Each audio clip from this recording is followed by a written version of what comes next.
Guys നമ്മളവിടെ പോന്നു. Surprise ആവുമ്പോൾ മൂഞ്ചോടെ പോകുമ്പോ അറിയാം. അതെ, പറയട്ടെ. ഞാനിപ്പോ ചങ്ങനാശ്ശേരിയിൽ നിന്ന് എന്റെ വീട്ടിൽ വന്നിട്ടുണ്ട്. അപ്പൊ എന്റെ വീട്ടിൽ വന്നത് അവൾ അറിഞ്ഞിട്ടില്ല.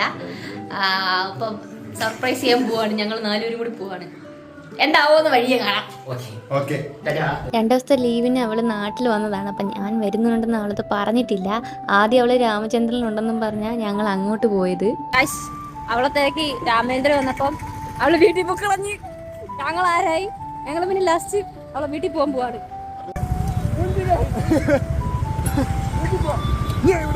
ഉച്ചയായതുകൊണ്ട് ഞങ്ങൾ നല്ലപോലെ തളർന്നിട്ടുണ്ട്. അതുകൊണ്ട് ഓരോ ലൈം അടിച്ചിട്ട് പോവാൻ തീരുമാനിച്ചു. അങ്ങനെ ഞങ്ങൾ എല്ലാവരും കൂടി ലൈം അടിച്ച് നേരെ വീട്ടിൽ പോയി.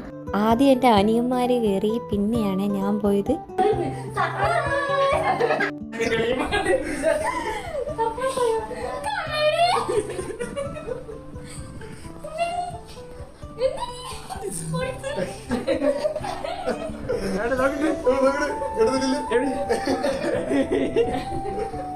അനിയനിങ്ങനെ ഫോൺ വിളിച്ചിട്ട് വീട്ടിലോട്ട് വരുന്നുണ്ടെന്ന് പറയുമ്പം അവൾക്ക് കാര്യം കത്തും എന്നാണ് ഞങ്ങൾ വിചാരിച്ചത്. പക്ഷേ അവൾ ശരിക്കും സർപ്രൈസായി.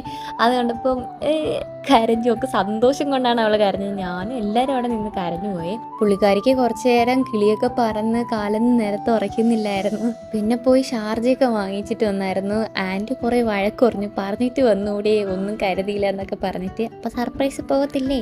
പൊടിച്ചീര ചെറുതിലത്തെ ഫോട്ടോ ഇങ്ങനെയാണ് ഇരിക്കുന്നത്. ഈ സാധനമാണ് ഇങ്ങനെയായത് ഗൈസ്. സർപ്രൈസ് സക്സസ് ആണ് ഗൈസ്.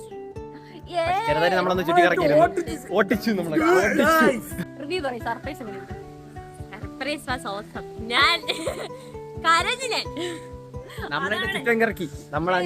രാമേന്ദ്ര വരെ പോയിട്ട് ആദ്യമേ വട്ടം കറങ്ങട്ടെന്ന് വിചാരിച്ചു.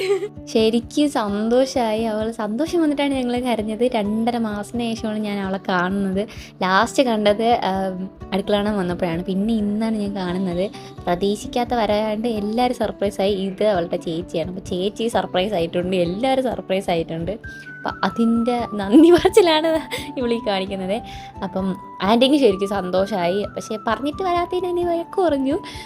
പിന്നെ ഞങ്ങൾ അവിടെ നിന്ന് കുറേ നേരം സംസാരിച്ച്. ഇത് അവളുടെ പൂച്ചയാണ്. പൂച്ചയ്ക്കൊക്കെ ടാറ്റ പറഞ്ഞ് അവൾ വഴി വരെ ഞങ്ങളെ കൊണ്ടാക്കി. അവൾ കൊണ്ടാക്കിയിട്ട് തിരിച്ചു പോയപ്പം സങ്കടമായി.